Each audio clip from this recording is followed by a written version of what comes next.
Okay. Yeah.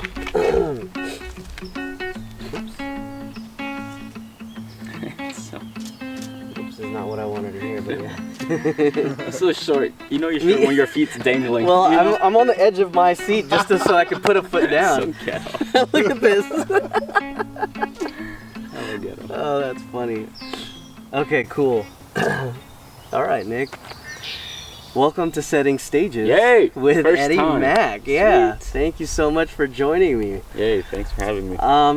Well, you and I have known each other for a long time, although we haven't necessarily kept in touch.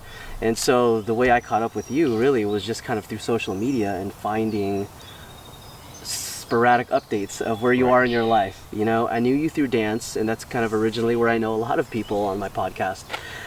Yet I know that many of us have also kind of changed our lifestyle and changed, you know, what we're pursuing. Right. And so that's why I wanted to bring you here, because I've Sweet. seen such a drastic change of what I knew you to be and who you are now. And I find it so intriguing. So let's start there, I guess. You know, tell us a little bit about you and where you're from.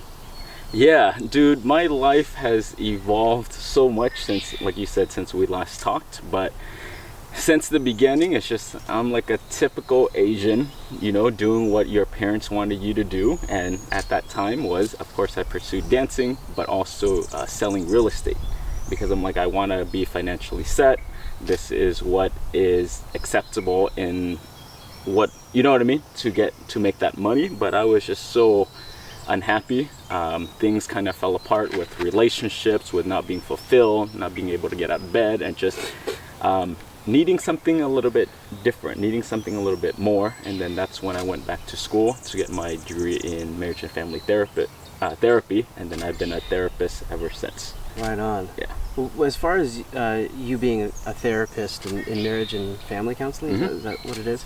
Did you stay in the San Diego area that I know you from? Yeah, Okay. I was working at a group home for foster teens. I was there for 8 years working there, and then I just recently moved. I've been almost a year working in Malibu at a drug treatment center. Okay, Yeah, got it. for adolescent treatment center for drugs. Wow. Yeah, so it's a whole switch from people who had nothing with limited resources to people who now have everything. The two kind of opposite end of the spectrum, and it's amazing. But at the end of the day, it's the same issue. It's very weird and very interesting. Yeah. Same issue. Same Interesting. I'd like to actually backtrack a little bit, and you mentioned the switch that you made from real estate to become a therapist. You went to school for that. What happened in real estate for you that didn't work out? What happened in real estate was I fell into my ego. I got into this trap of who I should be versus who I really am. I fell into a trap of selling houses with branding. I branded myself. I don't know if you guys remember My Generation Realtor. I still have your business card. Yeah, and I'm like, I'm gonna dominate, this new generation. They're gonna make money, and I'm gonna sell them houses. And it just kept going. And I remember my marketing kept getting more expensive because I was selling houses. I was making good money at the age of 22. And I was like, holy crap. Like, I'm making good money, where the bank was like, sir, we have to put a hold on this check because it's too big. And I'm like, excuse me? Say that again. Yeah. I love it. I love it. If there are anything after 10 grand, you have to put a hold on. Like, thank you. Yeah. But really is then I fell into this thing where I got attached to my identity. Then my marketing got up to like 5 grand, and I was on the face of flyers and posters and open houses and all these things, and it was amazing. It was amazing when it was good. Sure. And then when nothing was going on, then it's like, who are you? And I would have to make up lies. Well, no, it's going good. And I didn't know how to show up authentically, because it's like, what does that say about you? And you have to fake this funk. And you're like, you know what? I'm hustling, I'm trying, and the market is looking up, and you can still sell houses when it's down. Now this is a buyer's market, and you make shit up. not make shit up, but it's really it blows to your ego, because when you attach your identity to success, what I didn't know at that time was you also automatically attach your identity when things aren't going well. And I made it my identity and my self-worth. That's interesting. When you talk about when things were not going well in real estate, you found almost a way to, I don't want to say the word lie, but you talked up a negative situation, really, and you felt that you were losing your honesty and sincerity of yourself. For sure. In doing that. Yeah. I find, man, I got to admit, I actually do that quite often. I find myself, my perception of me is that I'm a positive dude. Right. I'm a pretty easygoing individual. This is all my own opinion and perception of myself. But the way that you just said it, in that you talked up a negative situation and created a positive scenario in a market that was not so positive, that wasn't really true, and it hurt you more than it did anything else. Right. Yeah, and really that's why for my private practice, I call it True Nature Counseling Center. But working over a decade with people and my own experience, my own journey, what I've learned and why people suffer so much is because you're not honoring you and your moment. Then you need to add extra clothes, then you need to add extra labels and identity and a PhD and add extra fluff to actually honoring this is just this moment. Versus then I need to cover up with something, but it's just out of a place of not enoughness, out of a place of insecurity, out of a place of not trusting yourself, out of a place of pressures from the outside environment. Then you feel like you have to be someone else, and when you taint the pureness of who you are at your core, it shows up as anxiety, depression. You can't get out of bed, then I don't have energy. We use those kind of words, but really it's no, dude, you just sold yourself out and you didn't know how to honor yourself at your truest form. How does anyone even come to a point where they realize that they haven't been true to themselves? Well, you did it. Everyone is there now. Most people are there now. You're there now. I'm still there now, and that's the place where you have to start looking at yourself. Pay attention to your body cues, where you're like, you know what, I'm a beast and I love this and I'm a hustler, but yet you can't get out of bed. When you are pursuing interests, when you are pursuing a career, when you are pursuing your marriage, and you have absolutely no excitement, nothing inside of you is animated, your spirit is not alive, that's your body's way of telling you you're not authentic, dog. Your body is the check engine light inside of yourself that gives you a warning every single time. And we call it, I'm just fatigued, I'm just anxious. No, that's your body's way of telling you, but you cannot get quiet enough to pay attention to those warnings. And it's telling you, your body is telling you, you're going the wrong way, stop. But we don't listen to that. And we push through because hard work means a good person. No, we make up all these stories and it's not true.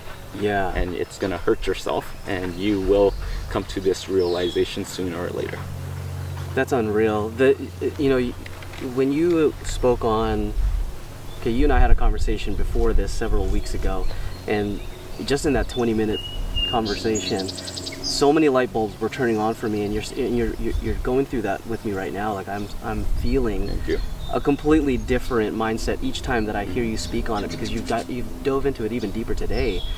It's just when someone comes to that realization, or when they're aware and actually listening, like you say, to their check engine light, telling them this truth, what's the first step at that point? I just got chills. You just hit everything on the head. You said the word. You said truth. You said truth.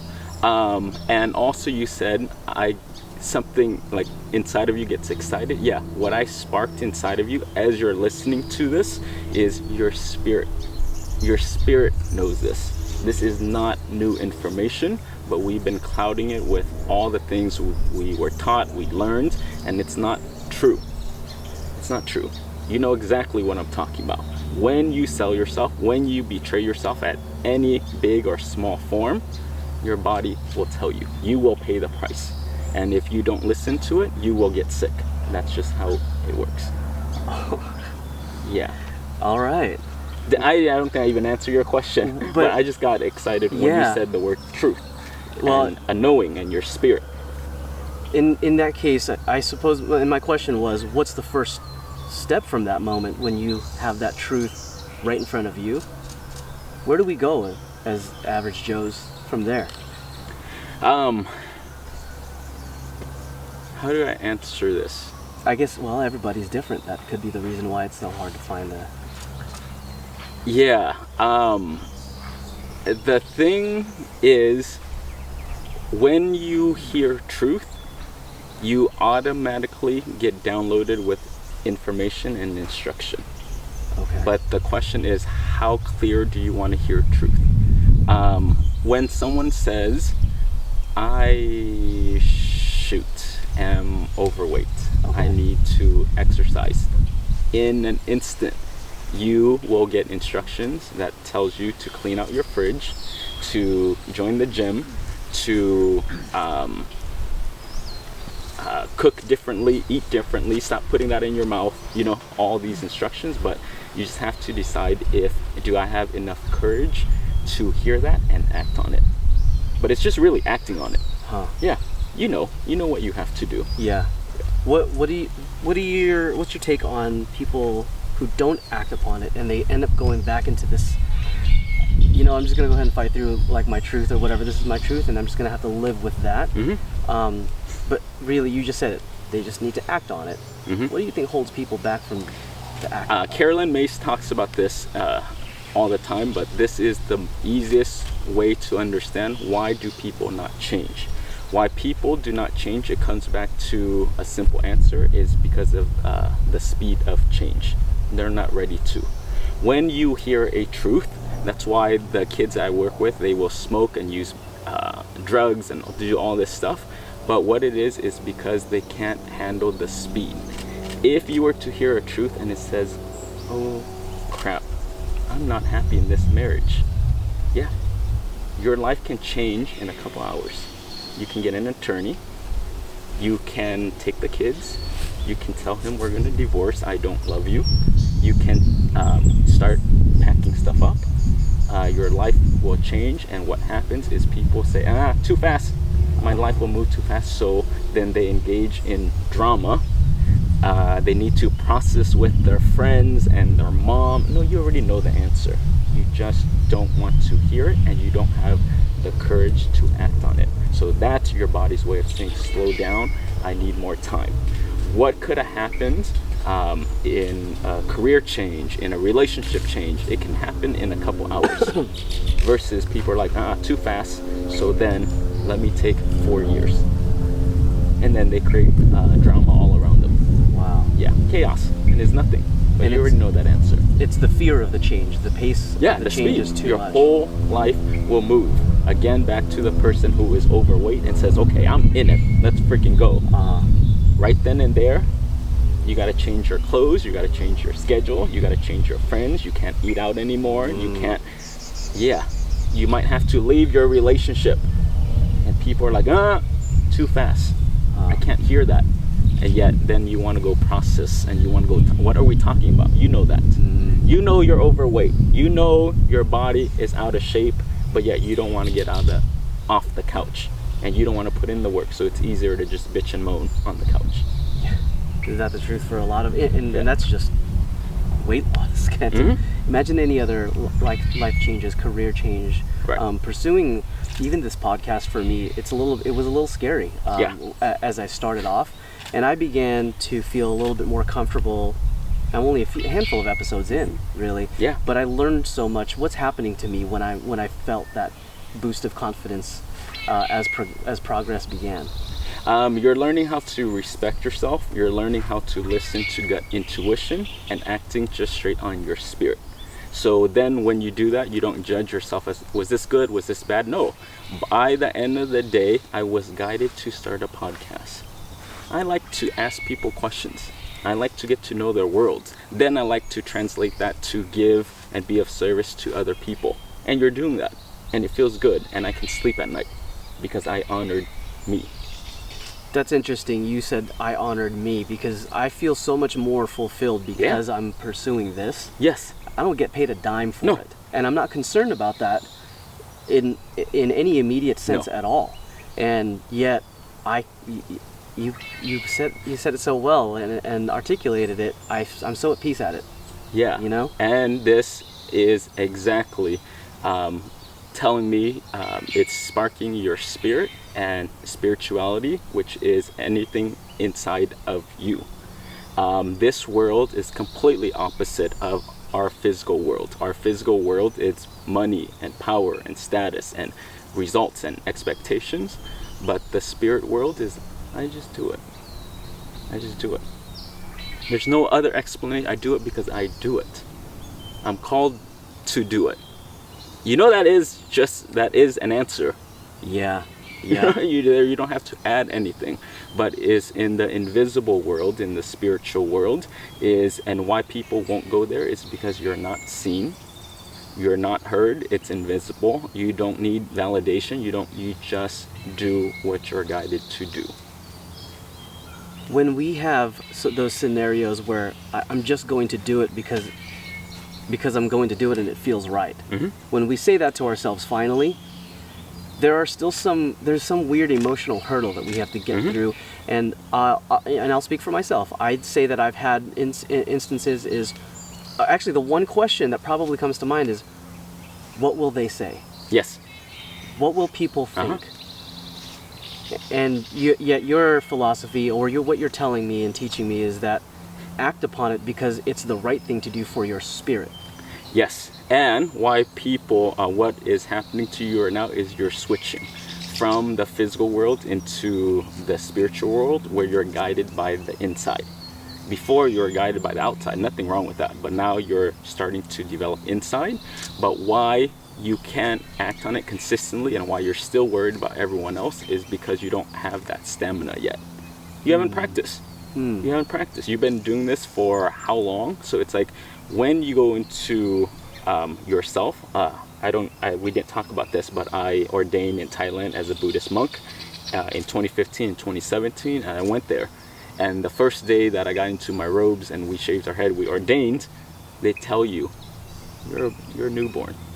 This is day one. We're teaching you all over again, and we'd never explore our inside. So the same way we develop physically, we have to develop spiritually and have a backbone where you can hear guidance and act on it without questioning it. I don't question. I just act. Did you learn that from being ordained? Being ordained, my own experience, and also from Carolyn Mace. Here's an exercise that will help you guys. It's so simple. Again, make a list of things you know you should do, but you don't. That's it. Things I know I should do, but I don't. Get a sheet of paper. Things I know I should do, but I don't, and list them. My list right now would be like clean my car, fill up my tank, respond to my email, pick up my socks, wash my whatever. Keep it going as small or big as possible, and your task is to do one item and cross it off. What that does is for you to empower yourself, to bring your power back here. The world, the universe does not care that you pick up your socks, that you wash your car, but what it cares about is, when I guide you, can you act without questioning me? So I'm seeing this list of things that I should do, but I don't. Like picking up my socks. Yes. Honey, I'm guilty of that if you're listening. That's on my list. That's the physical world that you're talking about. And then you're saying that if for this 30 items on my list, I act upon one. Yes. What I'm doing is I'm training that inner spirit that you just discussed. Yeah, it's training you to listen to your gut intuition. Take out your head, the reasons, all that stuff. Because when you learn how to pick up your socks, when it says pick up your socks, you pick up your socks, you're done. Then these small things will lead up to big things. Because a lot of people want big missions, but what happens and why you do not get them is because when they do come to you, you're gonna have that. You're gonna be the guy that says, well, what are people gonna think of me? Will I have enough money? Will I have enough time? Are people gonna judge me? Shut up. You're too weak. Sit back down. You cannot handle a big mission. And what we're trying to get at is we need people with a backbone, with stamina, who are hardcore, where when you're guided, it says go here, you go. Don't question me. And people can't live at that kind of speed. People can't live at This is that where pace. coaches come in and, Yeah. therapy Yes. comes in. Yeah. And this is getting a real backbone and self-esteem. Knowing yourself and not betraying yourself. That's it. Don't sell yourself out. And make that as a daily practice. As of today, I did not sell myself out. Yeah. Wow. So simple, but so difficult. That's incredible information, man. So, can you dive into your experience when training to become a monk, or in Thailand? Can you what was? Yeah, I don't know. Just dive into that. What was the difference between Nick before and Nick during that process? Yeah, well, the reason why I went to Thailand to become a monk was because of that. I was in madness. I was literally living in hell in my own mind. I was in hell because I was so incongruent. I was split. Okay. Every part of me was like, oh, you're a real estate agent. And every part of me was like, I hate this. Every part of me says, go pursue this. And every part of me says, no, don't do that. This part says, stay in that relationship. And this one was like, no, that's toxic as heck. This one says, hey, stay in a 9-to-5 job and be stable and make money. And then my spirit says, no, go help others. And I was so conflicted internally. I always had inner sadness, inner emptiness that nothing can fulfill. I achieved all my goals and my dreams with being a professional dancer, with having my own business, everything, but still, add relationships, add anything external in the world, nothing fulfilled me. Something was missing, something was lacking, and then I decided I'm not congruent. I'm not a whole person. I'm not okay with this. How come I don't know why I do the things I do? I'm old. And I can't answer those things. I can't answer basic questions of what do I want to do? What is my purpose here? And I never explored myself. And I'm like, how do I help anyone? I'm helping people, but yet why couldn't I use my own philosophy to help myself? Then that's when I knew I was a fraud. And I was like, I need to clean myself up. Because if I want to be a teacher, if I want to guide people, I need to do my own work first. Otherwise, I will forever be a fraud. And when you are a fraud, the people listening, you guys understand this feeling. You're always going to feel like not enough. You're always going to feel like someone's going to call you out. You're always going to feel like someone will challenge you. No, come challenge me. I'm speaking from my truth and experience that I live. So bring it. I find it so interesting that you have the right to speak on these things, not only because you studied professionally, but because you have an experience. I believe, and I'm learning really, and because of what I've learned in the last 2 years, maybe year and a half, is that we tend to gravitate to people who have done shit. And by done shit, I'm talking about like they have accomplished things, but they've also been through things. And when people gravitate to that, they understand that there's this humanity behind that. There's a failure that took place prior to the success that they might be seeing in whatever endeavor it might be. Why would you be attracted to that? Because I'd say that I know that I go through my own struggle. And so if I can see that someone has struggled, then they're authentic, they're real. So what is happening is every soul, why they are attracted to that is because you see a goodness inside that you have, that you want, that needs to be sparked. and needs to come to fruition, where you need to live your true nature. When you see someone who is doing that, you're like, it sparks that something in you of, wait, what is my nature? Who am I? What do I like? What do I want? What am I guided here to do? I don't know. I never asked these kind of questions. And that's why we're so drawn to people like that, because it's like, that's your spirit, recognizing there's something deeper inside of you that wants to come out. Really? I guess, and I kind of like, when you say that, I kind of know that. You know that. Yeah. But everyone knows it's like you brought it to the surface all of a sudden. Yeah. That's what it is. That's the bare bones of it. Yeah, because again, we covered up, how old are you? 36. 36 years of learning information. So now you're at this point of, wait, now let me decipher of what is accurate, what is not accurate. You've been fed information, but now you're at that phase, that evolution of, let me integrate it to me. Let me shed. This is spring cleaning. To find out who you are is first start with, who are you not? Oh, damn. Yeah, that's an easy one. You know who you're not. You know, I love hip hop, but I'm not in LA trying to pursue that. That's not me. Right. You know, we're good at it, but that's not me. I can want to be. I can respect the art. But that's where the self-awareness. That's where honor your spirit and know how you're designed and built and live by that. Okay, I'm gonna shoot something at you. I'm gonna use myself so many times in my examples here. Real estate is something that I pursued. I'm licensed. I haven't actually jumped in the market. I've never hung my license anywhere. But the reason why, now that I'm hearing you talk, I'm almost kind of catching my own words. But the reason I came up with pursuing real estate was because I loved people and I like to serve people. Yes.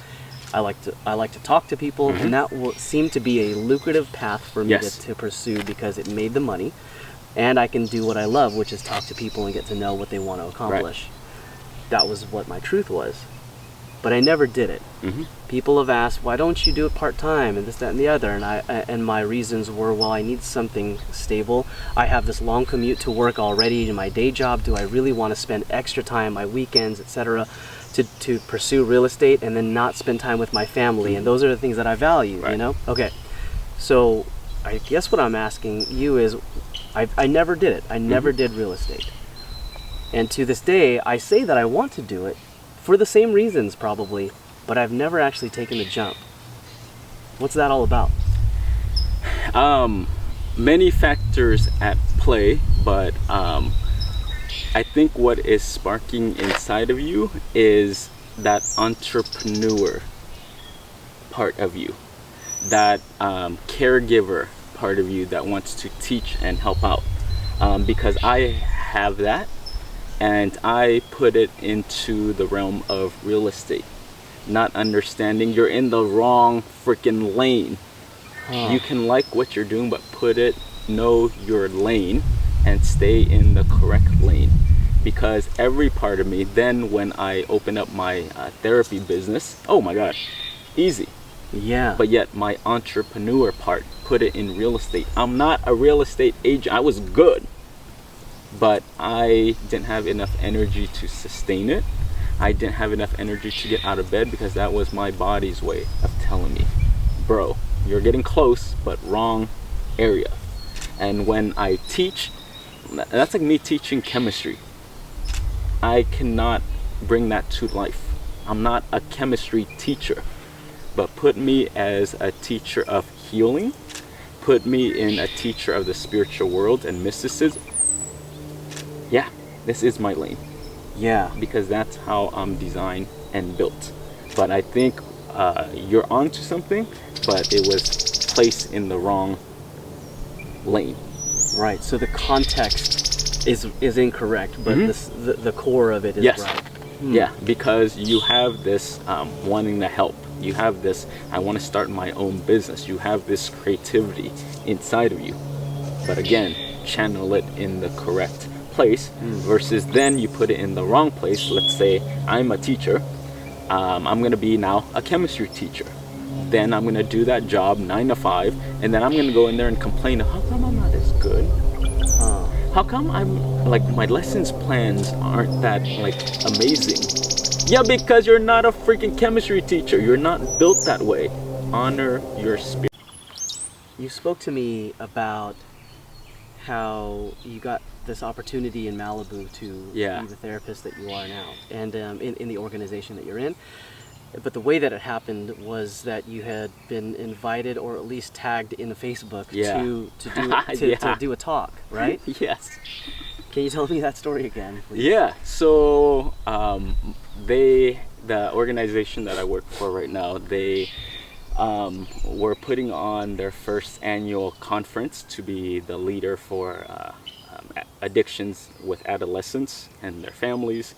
They were looking for speakers who, they were looking for speakers who were dynamic and different. And then my friend just tagged me. I knew nothing about them. I'm like, hey, I want to speak.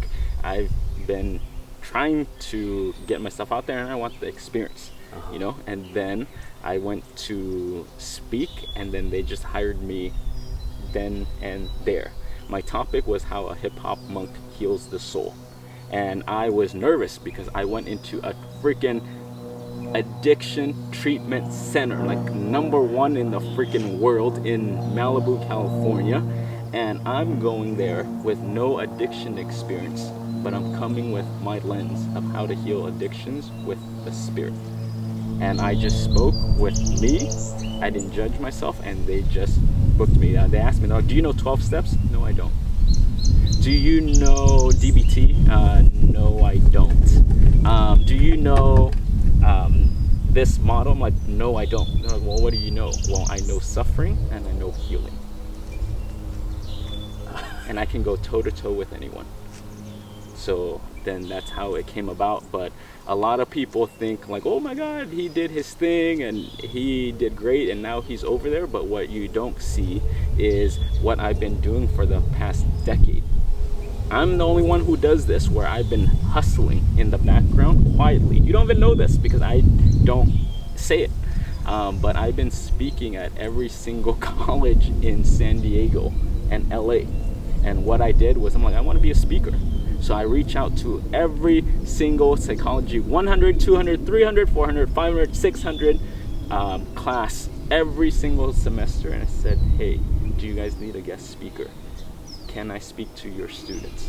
And they're like, I charge nothing, because I wanted that experience. And I just went, I gave my heart, and some days I bombed, some days I did well, but every single time I went in, I knew I wanted to learn something and I wanted to be of service. And I just kept giving and giving and giving and giving. And I didn't even know, then it prepped me for when this opportunity show up. Oh wow, how come he's good? Yeah, dude, it's 10 years, dog. 10 years of doing shit for free. Yeah, and I continue to do that because I love it. That's awesome. I love it. I didn't know that. I know. That's crazy. Yeah, and you definitely have been kind of in the shadows doing this thing. Yeah. Wow. Yeah. Oh, because also too, when I went to Thailand, is you don't speak or you don't start teaching until you live it, until you're congruent. And I see now in our culture, nothing good, nothing bad, I'm not hating on anyone, but really is, I think we go out there a little bit too soon. We again wear that expensive suit because you're not as good as who you think you are. Then now you're trying to build an image of you're not even that qualified, but because of the image and whatever, and you pitch yourself as the expert. You've been doing this for 6 months. Hush. Yeah. Hush. Why are you doing that? And when you do that, you're forever going to have anxiety because someone's going to call you out. You don't know what you're talking about. You're going to be depressed because you didn't do as good. You're going to have fears. You can't sleep. You can't, because you're a fraud.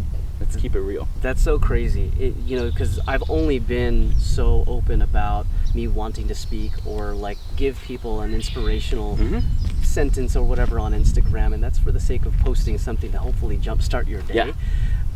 But my descriptions and comments, and I know that, I mean, it's kind of silly talking about it, but when I type things out, I remain or try to remain cognizant of stating things like "in my experience" or "based on conversations that I've Yes. had," or "my intuition tells me that," and that's where I come from. But before all of that, it was always just, I want to speak, I want to write a blog, I want to, sure. you know what I mean? I just want to tell people, but I never ever truly told myself, like, what do you really know? That's where you want to come from, right? And that's what you're saying. And what I'm saying is, document your journey accurately. You know, where, hey, I'm trying to do this, and from my experience, this is what I've learned, this is what I'm learning, this is like, speak at your level. Yeah. You know, if you are a 7-year-old, speak a 7-year-old language. And if you don't have that experience, then speak from your experience truthfully. But don't pitch yourself as this number one, this whatever, when you're not there yet. When someone does do that, what begins in your, you've talked to so many people, and so your experience brings a lot of people's lives kind of into your mind and your opinion, right? So of all the interactions that you've had, both in therapy and any other social setting for that matter, when people actually start to speak their level, as you mentioned, two things. What begins to happen to them, and then what begins to happen to their circle? Yeah, what begins to happen to them is their life starts to change. They start to speak more authentically. They're more mindful of their words. Then it translates to they're more mindful of their actions. Yeah, they make better choices. And then the second question is what happens to their circle. And I ask that, and here's the background behind that question. It's that when people speak their level, suddenly they might lose a friend, or a family member might share a different opinion, and then conflict begins. At least that's what I've experienced. Yeah. And then at the same time, the people, I mean, I'm almost answering the question here, but do you find that, is that true for so many others, where the right people show up and the not so right people kind of end up leaving? It comes back to awareness level. When you rise to a higher awareness, you just don't click with someone who's on a different level. You just don't relate as much. And what happens and why there is conflict is because you're threatening the tribe. You're now, the whole purpose of the tribe is to keep everything the same, to keep us as a group to move together as a whole. So when Eddie Mac does something different, they're like, who do you think you are? You're better than us now? Oh, what's going on? Yeah. Why are you talking like that now? And it's like, no, I'm not doing anything, but just understand it threatens the normalcy of your life. And yes, you will lose friends. Yeah. And yes, your life will change, but this is the price that anyone who's trying to pursue their spirit has to understand. Are you strong enough to trust yourself? And two, again, can you keep going at this rate? Like, can you live at this high frequency of change? With truth? Change and truth. But you have to decide that. You know, if you're like, well, I'm afraid what my mom's gonna say, and then no, you shouldn't pursue it. But just know, you know what, I can hear you. Every time I make a change, I swear everyone has advice for me. Cool. And I just nod. I say thank you, for real. Like, I listen. Yeah. But then I just throw it in the garbage, because I am guided by my spirit, and I pursue that at any consequence. People can leave me, people can not like me, people can talk behind my back, but the difference is when I listen to my spirit, when I listen to guidance, and I didn't sell myself out, the difference now is I can sleep at night. I respect me. There's a peace that's I respect me. Wow. There is a 10-minute difficult conversation with someone because they don't agree with me. I hear them. But overall, I can sleep at night. I respect myself. I don't sell me out. Sorry. And so someone's getting betrayed. Okay. It's either you or it's them. And they can do whatever they want with that. Because they got to live with that. You got to live with you too. Yeah. And when you have let go of maybe certain individuals, it's always been respectful, I would imagine. It's not like like I always feel that if someone has left my life, and I mean I'm not saying that that happens a lot, but if it did, and if it has, I've learned that letting it go means that like I've learned enough from that particular individual. And I actually internalize my thought is, I hope that you took something from me too, and that now is our kind of chance to kind of part ways, and it's that time. Yeah, you can look at it like that, or another way of looking at it is just, for me, is now I see myself as a revolving door. I'm providing unconditional loving support. I'm me, true to my core right now, and if my door is open, if you want to come in, you want to hang out, cool. Yeah. And if you don't, you will leave on your own, because I'm either too boring, you can't relate to me because you want to relate on a gossip level and talking trash about other people and how bad your life was and who hurt you. I can't connect with you. So automatically we don't have that vibe, and you leave on your own. But I'm a revolving door. You want to, I'm here. My heart is here. Whatever you need. Come in, come out, take what you need, and cool. Right. Yeah. And Cool. and what That's I dope. find with that when I show up authentically is I just pay attention to people's reactions. I speak truthfully 100%, and then when people are like, dude, hey, I'm not interested in that guy, they don't ask me follow-up questions. Then they leave. They don't respond to emails. I don't take it personal. I'm like, oh, thank you. You just saved us like 6 months of heartache. It's easier. Yeah. Yeah. Yeah. But they leave on their own because our frequency just does psychically does not match. Right. And then you're totally at peace with that. Yeah. Some people don't have that, though, awareness, I guess, then. Right. And that's what it boils down to, is that you are listening to yourself, what's right to you. Right. And so if that means an individual doesn't necessarily connect on your level, and vice versa, you are not able to connect with them, you're okay with that. Yes. Yeah. And here's another tip, is stop looking at them. All of our time is, what is wrong with him? What is wrong with her? How come they're so... No, look at yourself. Why are you so shady? Why are you... All the things you're pointing your fingers at them when you ask me, what should I do? This is it. Let's talk about how you hurt other people. Let's talk about, and when I was in Thailand, I had to explore why am I jealous? Why do I think I'm special? Who did I hurt? How am I vindictive? Why am I, how does my rage shows up? Why do I need to be seen? Why am I, how shady can I get? I'm not looking at anyone else. But the next step is really go inside of yourself and gut yourself out and truly know how you speak to yourself, truly know your agendas, truly know how you operate. Because otherwise you're gonna think you're an amazing person. Everyone else is here to harm you, but yet this whole time there's so many people on this earth wounded by you, and you don't want to look at that. So go inside yourself, and if you want to grow, stop looking at everyone else. Look within. Yeah. Look within and do your work. You know, I found a lot of imbalance in my life at one point in time. It's always been there, but I think when I became aware of that imbalance, and I'm talking about like just dissatisfaction, being unhappy, I didn't vocalize that enough. Again, it goes back to I'm a pretty positive going, easygoing guy about most things, and I think I can handle my own, right? Then I told myself the truth one time, right? And that's what it took for me to then pursue guided meditation. Awesome. You do that. Yeah. You do that.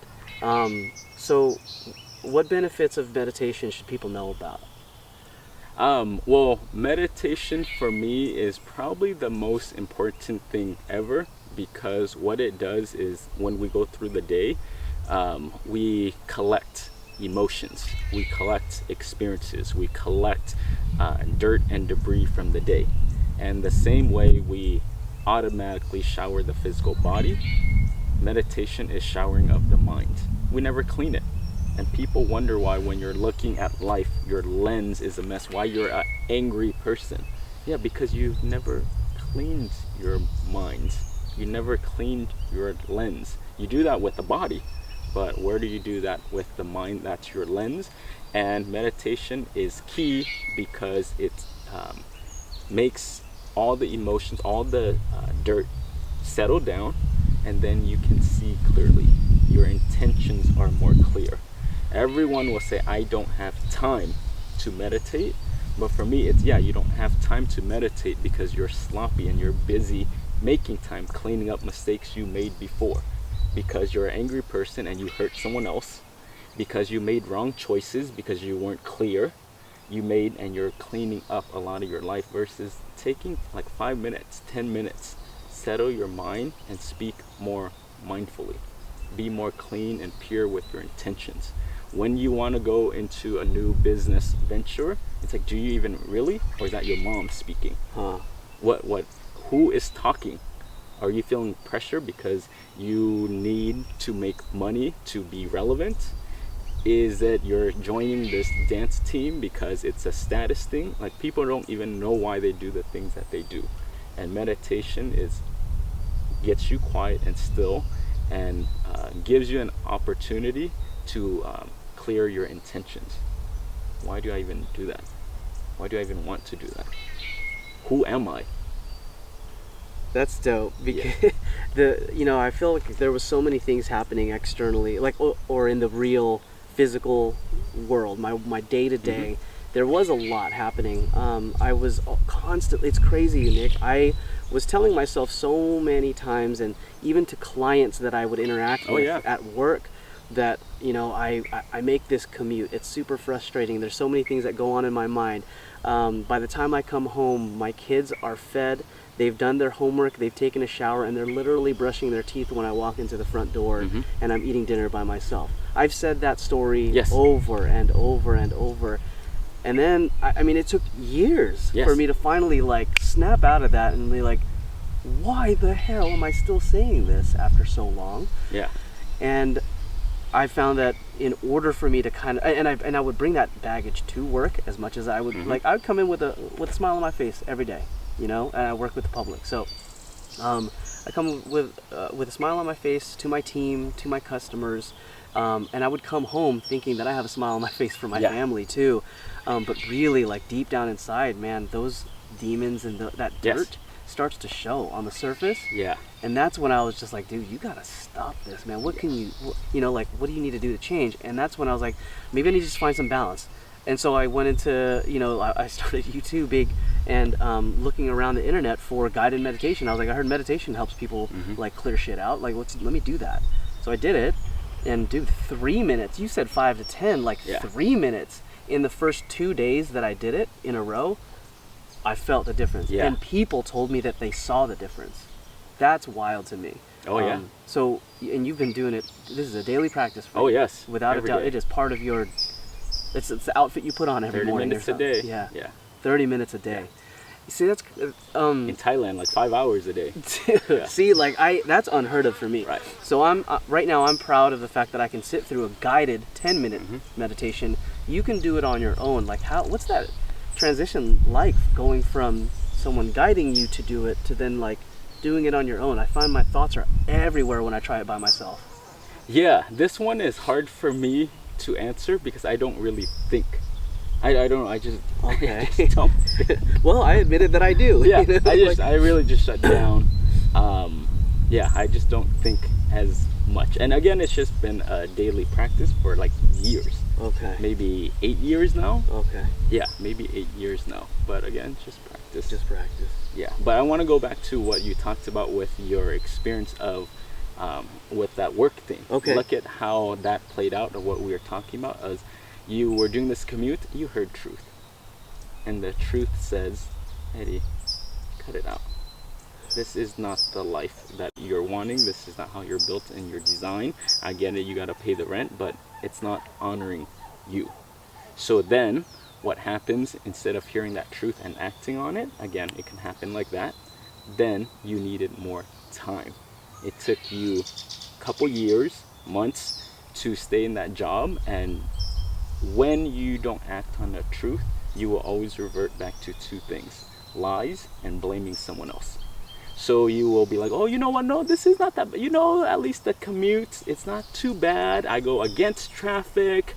But you know what? I get money, and at least I get vacation time. And the more my kids are healthy, you make stuff up. Bro, yeah. And then secondly, then you blame someone of why your life is a mess. Of, you know, my boss is this, or you know, it's my schedule, and then it's my keep it going, and then my wife did this, and my girlfriend did this, and blah.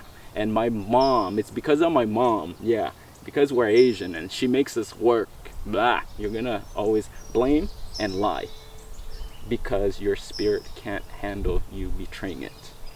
So then instead of having courage to act on it, people are buying time, and forever you will lie and blame someone because you can't handle that. That's so cool for me to like look back on that, and that's exactly what it was, right? In those moments, like, how do we become aware that that's what's happening? Is that really even, does that even matter? No, it aware? Is. Okay. Yes, 100%. Because what can happen that would have saved you so much energy, save your health, is if you were to own it completely. Of, man, my work schedule sucks. It does not honor me, but I need to pay my bills. And I do not love it, but I need to do it. Cool. Say it like that. Then you don't have to add a story to anything. You don't have to lie to cover it up. You don't have to blame someone. But it's just, you know what? I am in this marriage. I am not happy, but she pays my finances, and I don't want to get a job. I don't love him or her. Have a backbone. Speak truthfully. Then you won't impact your health as much, and you can actually respect yourself more. Damn, man. Yeah. I have clients who come, they're like, you know what? I sleep around. I will sleep with a millionaire because I don't want to work. I want a sugar daddy, and cool. And they're cool with it. And they honor it, and then cool, own it. Versus it's so dangerous when people come in and they're like, you know what, my marriage is amazing, my life is great. Yeah, why are you depressed? What's the problem? Yeah, you're lying. And it shows in your body, it shows in your spirit, and your health is gonna pay a price. Dang. Nick, that's crazy. Like, I'm in front of you. I can't imagine like someone listening to this on their commute to work right now. Right? Yeah, I like, forgot. Damn. I forgot we're even doing this. You took me to another world, bro. So, there's so many recurring themes in the way that you've articulated and explained the process of self-awareness. So you've started a YouTube channel, and I've seen your guided meditations. They're about 15 minutes long. That's just kind of like one thing that you're up to. What are some things that are kind of lined up for you and currently? Snap. Yeah. And so right now I'm working on developing a journal line. I like writing. I have my clients write a lot. Cool. I have my kids write a lot. But I'm trying to guide people into themselves, into their spirit, into their internal world. And people will always try to go find themselves. But I'm like, who's guiding you? Who's taking you? What questions are you asking? Do you even know how to reflect? Do you even know the language of the soul? What are you asking? Interesting. And for me, I'm developing like a prompting journal that teaches people how to go inside themselves. And I do this with my kids, with my adults, with my families. But writing assignments where you got to reflect. Go into quiet solitude and reflect. I'm also working on a couple books that I'm trying to write just about the spirit therapy, my journey going as a monk. I'm doing guided meditation videos. I'm traveling to teach meditation. My YouTube, my all that stuff. I have my private practice. If anyone wants to see me, I can travel throughout California, and also I can speak anywhere around the world. So just contact me. Rad. How did they do that? Contact my email and my YouTube, if you can link it below. Yeah. But email is just therapywithnick@gmail.com. Solid. Yeah, but if anyone has like a group or organization that they want me to speak at regarding how to take care of yourself, how to honor your spirit, and how to bring the spirit, bring the soul into your organization. You need that. You can make all of them. I work with people, oh my God, who are millionaires and billionaires, and they have everything, but it's like, so what? So what? At the end of the day, you're gonna die. You can't take anything. What is the purpose of your life? And have a balance. Bring that there. Like, we know how to take care of the physical body, the mind and the body, but what about your spirit? What about your soul? Yeah. Like, you can look beautiful on the outside, but inside you're dead as a person. Oh, yeah. You're not even alive. Yeah, all these Instagrammers, I see you. You know, I live in Malibu. Everyone is freaking beautiful, but so empty. I have people coming who live in humongous mansions and have trust, and I'm like, you can't even sleep at night. Damn, that sucks. It sucks to be you at the same time. Sucks. Yeah. Wow. And it's like, be careful of what we're pursuing, because everything comes at a cost. Nick, thank you so much, man. Yeah, that's anytime. Incredible, man. We Anytime. went scuba diving into the mind, bro. That was cool. So Therapy with Nick on Facebook. Yes. therapywithnick@gmail.com. Those are your vantage points. And then on YouTube, it's just my name. just your Nick. Yeah, Nick Keo Mahabang. Okay. Dope, man. Well, I appreciate you giving me a chance to kind of pick your brain a little bit.